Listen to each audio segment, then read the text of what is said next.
Hello students, आज हम 2023 का सीबीएसई का सॉल्व बोर्ड पेपर देखेंगे।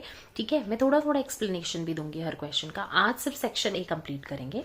सो सेक्शन ए का पहला क्वेश्चन है, metal oxides generally react with acids, लेकिन few oxides of metal also react with bases. Such metallic oxides are, ऐसे मेटालिक ऑक्साइड्स कौन से होते हैं? सो बेसिकली क्या होता है, जो मेटल ऑक्साइड्स होते हैं वो मोस्टली एसिड से क्यों रिएक्ट करते हैं? क्योंकि मेटल ऑक्साइड मोस्टली बेसिक होते हैं। लेकिन कुछ मेटल ऑक्साइड्स एम्फोटेरिक होते हैं। एम्फोटेरिक मतलब जो कि एसिडिक और बेसिक दोनों तरह से बिहेव करते हैं। ठीक है, तो इन चार ऑप्शंस में से सिर्फ दो ऐसे हैं जो कि दोनों जो कि एम्फोटेरिक है। एक तो ZnO और एक Al2O3। तो सेकेंड एंड थर्ड, तो ऑप्शन कौन सा करेक्ट हो गया? बी। ठीक है, now the next question is, few drops of aqueous solution of ammonium chloride are put on an universal indicator paper. The paper turns pink. अब आपको ये टेबल पढ़ना है और आपको बताना है कि कौन सा सही है इसमें से। ठीक है, अब अमोनियम क्लोराइड है। अमोनियम क्लोराइड का फॉर्मूला क्या होगा? NH4Cl। क्यों? NH4+1 होता है, Cl-1 होता है, कंबाइन करेंगे NH4Cl बन गया। ठीक है, अब ये जो है ये किससे बने होंगे? Cl HCl से आया होगा और ये NH4OH। ठीक है, सो ये स्ट्रॉन्ग एसिड है और ये वीक बेस है। ठीक है, सो ये किस किस से बने हैं? स्ट्रॉन्ग एसिड से, वीक बेस से। तो ये कैसा हो गया? एसिडिक हो गया और लेस देन 7 होगा इसका रेंज। तो सही आंसर क्या हो गया? सी। क्लियर हो गया? Now coming to the third question, select the appropriate state symbols of the products given as X and Y in the following chemical equation by choosing the correct option. So basically हमें एक reaction दी हुई है जहां पर लिखा है zinc और hydrogen sulphide H2SO4 react करके ZnSO4 जिंक सल्फाइड और हाइड्रोजन बनाते हैं। ठीक है, sorry sulphate, hydrogen sulphate, zinc sulphate. So आपको ये बताना है कि X क्या होगा और Y क्या होगा। ठीक है, हाइड्रोजन तो गैस होती है, सबको पता है, तो G आ जाएगा। ये जो होता है जिंक सल्फेट, ये एक्वस होता है। ठीक है, एक्वस, तो उसको AQ से डिनोट करते हैं। तो ऑप्शन कौन सा सही होगा? सो ऑप्शन कौन सा सही हुआ? एक्वस और गैस, ये G लिखा हुआ है। ठीक है, सो नहीं, एक्वस एंड गैस, एक्वस और गैस होंगे, दिस इज G। सो ये C ऑप्शन सही होना चाहिए, C। ठीक है, एक एक्वस होता है और एक गैस होता है। X ZnSO4 के साथ था और Y H2 के साथ था। ठीक है, नेक्स्ट क्वेश्चन देख लेते हैं। दो सॉल्ट्स हैं X एंड Y, उनको पानी में डिसॉल्व किया सेपरेटली, अलग अलग। जब फिनोफ्थलीन ऐड किया गया इसके अंदर तो X तो जो है वो पिंक टर्न हो गया, लेकिन Y में कोई चेंज नहीं आया। क्यों? ऐसा क्यों हो सकता है? जब एक रहा हो, सो बेसिकली Na2CO3 और NH4Cl, ये किस किस से मिलकर बने होंगे? ये HCl से बना होगा, स्ट्रॉन्ग एसिड होगा। और एसिड में अगर मैं फिनोफ्थलीन डालूं तो कोई चेंज नहीं आता है ना? तो इसका आंसर फिर ये हो जाएगा। और अगर बेस में डालूंगी, बेस क्या हो जाएगा मेरा? NaOH, H2CO3, NaOH बेस हो गया। बेस में डालूंगी तो वो पिंक टर्न हो जाएगा। ठीक है, क्लियर हो गया? अगला क्वेश्चन देखें। अगला क्वेश्चन है स्टोमेटा का। सो इसमें आपको ना ये लेबल्स बताने हैं क्या होगा। सबसे पहला ये क्या होता है? न्यूक्लियस होता है। तो पहला मेरा या तो ये होगा या ये होगा। ठीक है, अब ये सेकंड इज क्लोरोप्लास्ट, तो सेकंड दोनों में क्लोरोप्लास्ट दिया हुआ है। थर्ड क्या है? ये बीच वाला पोर्शन वैक्यूल होता है, वैक्यूल। तो सही ऑप्शन कौन सा हो गया? बी। ठीक है, नाउ नेक्स्ट देख लेते हैं। नेक्स्ट क्वेश्चन है, walking in a straight line, riding a bicycle, ये सब एक्टिविटीज कौन सा पार्ट ऑफ ब्रेन करता है? सो ये बेसिकली हमारे पोस्चर से रिलेटेड हो गया है ना। अब हमारा जो बॉडी पोस्चर होता है ना, उसके लिए जो रेस्पॉन्सिबल होता है वो होता है cerebellum, and cerebellum is a part of hind brain. तो सही आंसर क्या हो गया? सी। ठीक है, नेक्स्ट क्वेश्चन देख लेते हैं।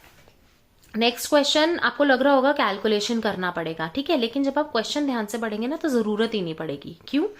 अ student wants to obtain an erect image of an object using a concave mirror. ठीक, तो आपको सबसे पहले ये ध्यान करना है कि एक कॉनकेव मिरर में इरेक्ट इमेज कब बनती है, जब ऑब्जेक्ट फोकस और पोल के बीच में होता है। ठीक है, अब फोकल लेंथ कितनी दी हुई है 10, तो इसका मतलब ये कितना था 10। आपसे पूछा है what will be the distance of the object from the mirror, तो ये तो श्योरिटी है 10 सेंटीमीटर से कम होगा, लेस देन 10 सेंटीमीटर, आंसर हो गया। ठीक है, सो बहुत सारे ऐसे क्वेश्चंस ना आप सिर्फ अपनी अंडरस्टैंडिंग और वो रे डायग्राम्स की हेल्प से समझ सकते हैं। ठीक है, नेक्स्ट क्वेश्चन देखते हैं। सो नेक्स्ट क्वेश्चन कह रहा है bronze is an alloy of, याद कर लीजिए कॉपर एंड टिन, कुछ करने की जरूरत नहीं, bronze is an alloy of copper and tin. ठीक है, इसके बाद आते हैं, एक एक्सपेरिमेंट किया गया, एक प्योर टॉल प्लांट को क्रॉस किया गया एक प्योर शॉर्ट प्लांट से। ठीक है, अब आपको रेशियो बताना है F2 जनरेशन में pure tall to pure short का। ठीक है, तो इन्होंने क्या किया, पेरेंट जनरेशन लिया, पेरेंट जनरेशन में प्योर टॉल लिया, capital T small t cross कर दिया, क्रॉस करने के बाद क्या बनता है कैपिटल टी स्मॉल टी, सारे यही टाइप के आएंगे। कैसे, कैपिटल टी क्रॉस करेंगे स्मॉल टी से, इससे capital T type of gametes बनेंगे, इससे स्मॉल टी। जब गैमीट्स फ्यूज करते हैं तो क्या बने सारे के सारे कैपिटल टी स्मॉल टी। अब क्या किया इन्होंने, F1 जनरेशन मिल गई, F1 जनरेशन की सेल्फिंग कर दी तो क्या बना, मेरे 4 तरह के बने। कैसे किया आपको पता है ना, इससे कैपिटल टी आया, इससे स्मॉल टी, इसको इससे किया तो capital T then capital T small t, capital T small T.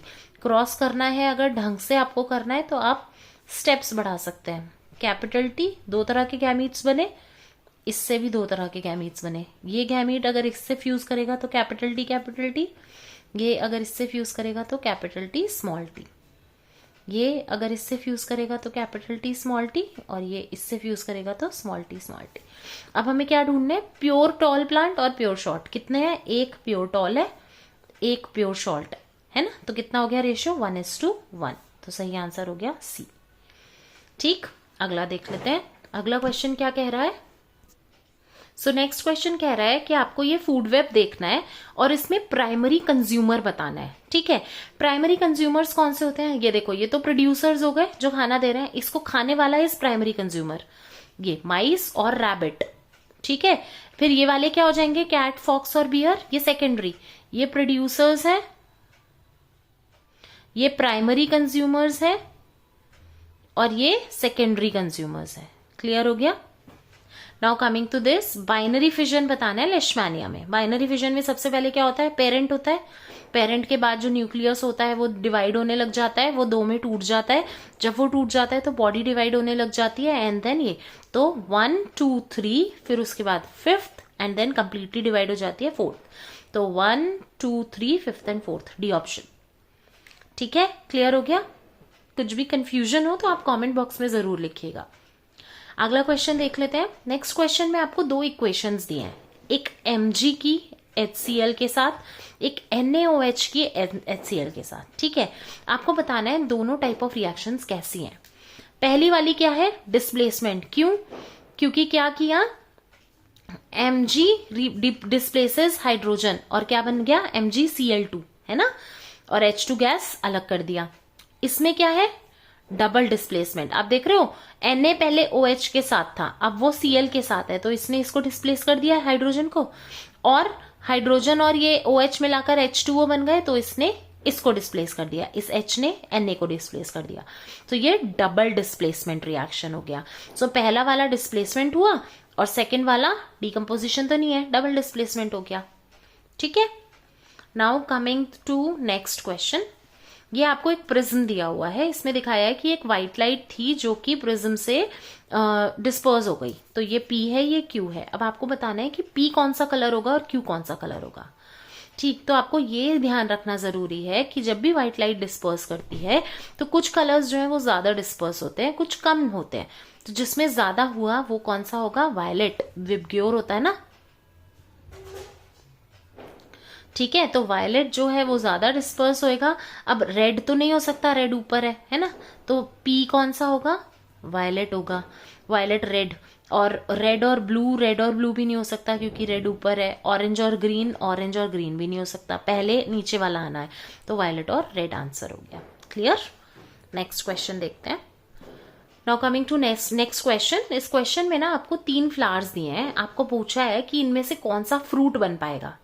ठीक है, कैसे आइडेंटिफाई करोगे? देखो इसके अंदर आपको ये मेल रिप्रोडक्टिव पार्ट स्टेमन भी दिख रहा है और फीमेल रिप्रोडक्टिव पार्ट कार्पल भी दिख रहा है। ठीक, इसमें आपको कार्पल नजर आ रहा है, इसमें आपको सिर्फ स्टेमन नजर आ रहे हैं। ये स्टेमन है, ये कार्पल है, इसमें सिर्फ कार्पल है और इसमें सिर्फ स्टेमन है। ठीक है, तो आपको कौन सा लगता है? फ्रूट किससे बनता है? फीमेल रिप्रोडक्टिव पार्ट से, कार्पल से। इसमें ओवरी होती है ना, और वही फिर फ्रूट में कन्वर्ट हो जाती है, राइट? तो फ्लावर एक्स और वाई दोनों के पास कार्पल है, तो इसका मतलब यही दोनों फ्रूट बना पाएंगे, चाहे वो सेल्फ पॉलिनेशन से बनाए चाहे वो क्रॉस पॉलिनेशन से बनाए। ठीक है, तो इसका आंसर क्या हो जाएगा? X and Y only, C.